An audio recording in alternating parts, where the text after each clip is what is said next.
दूसरा इतिहास ग्रंथ अध्याय 24 पद संख्या 17 से 25 तक। यूदा के नेताओं ने यहोयादा की मृत्यु के बाद राजा के पास आकर उसे दंडवत किया। राजा ने उनकी बात मान ली। लोगों ने प्रभु अपने पूर्वजों के ईश्वर का मंदिर त्याग दिया और वे असेरा देवियों तथा देव मूर्तियों की पूजा करने लगे। इस अपराध के कारण ईश्वर का क्रोध यूदा तथा यरूशलेम पर भड़क उठा। उसने नबियों को भेजा जिससे वे उन्हें प्रभु के पास वापस ले आएं, किंतु लोगों ने नबियों का संदेश सुनकर उस पर ध्यान नहीं दिया।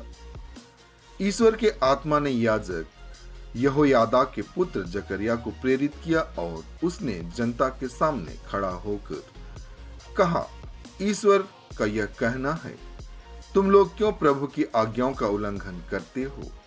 इसमें तुम्हारा कल्याण नहीं है। तुम लोगों ने प्रभु को त्याग दिया, इसलिए वह भी तुम्हें त्याग देगा।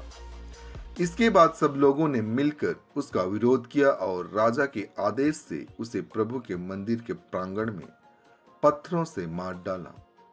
राजा योआस ने जकरिया के पिता यहोयादा के सब उपकारों को भुलाकर उसके पुत्र जकरिया को मरवा डाला। जकरिया ने मरते समय यह कहा, प्रभु देख रहा है और इसका बदला चुकाएगा। वर्ष के अंत में अमोरियों की सेना योआस पर आक्रमण करने निकली। उसने यूदा और यरूशलेम में प्रवेश कर जनता के सब नेताओं का वध किया और लूट का सारा माल दशमीक के राजा के पास भेज दिया।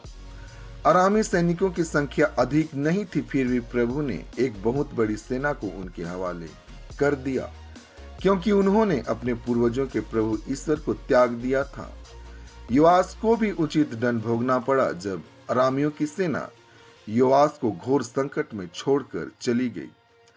तो उसके दरबारियों ने उसके विरुद्ध षड्यंत्र रचकर उसे उसके पलंग पर मारा, क्योंकि उसके याजक यहोयादा के पुत्र का रक्त बहाया था। वह मर गया और दाऊद नगर में दफनाया गया, किंतु वह राजाओं के मकबरे में नहीं रखा गया।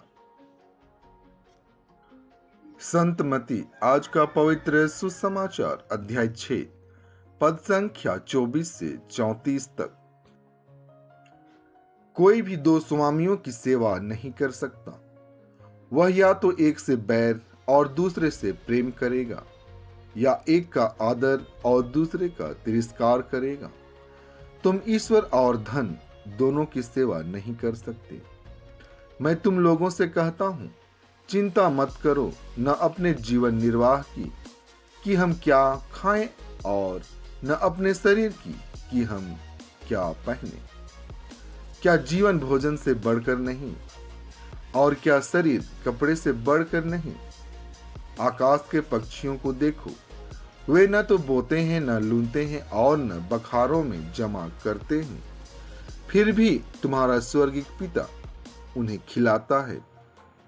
क्या तुम उनसे बढ़कर नहीं हो? चिंता करने से तुम में से कौन अपनी आयु घड़ी भर भी बढ़ा सकता है? और कपड़ों की चिंता क्यों करते हो? खेत के फूलों को देखो, वे कैसे बढ़ते हैं। वे न तो श्रम करते हैं और न कातते हैं। फिर भी मैं तुम्हें विश्वास दिलाता हूं कि सुलेमान अपने पूरे ठाट बाट में उनमें से एक की भी बराबरी नहीं कर सकता था। रे अल्प विश्वासियों, खेत की घास आज भर है और कल चूल्हे में झोंक दी जाएगी। यदि उसे भी ईश्वर इस प्रकार सजाता है तो वह तुम्हें भी क्यों नहीं पहनाएगा। इसीलिए यह कहते हुए चिंता मत करो, हम क्या खाएं, क्या पिएं, क्या पहने। इन सब चीजों की खोज में गैर यहूदी लगे रहते हैं। तुम्हारा स्वर्गीय पिता जानता है कि तुम्हें इन सभी चीजों की जरूरत है। तुम सबसे पहले ईश्वर के राज्य और उसकी धार्मिकता की खोज में लगे रहो, और ये सब चीजें तुम्हें यूं ही मिल जाएंगी। कल की चिंता मत करो, कल अपनी चिंता स्वयं कर लेगा। आज की मुसीबत आज के लिए बहुत बड़ी है। यह प्रभु की वाणी है। ईश्वर को धन्यवाद।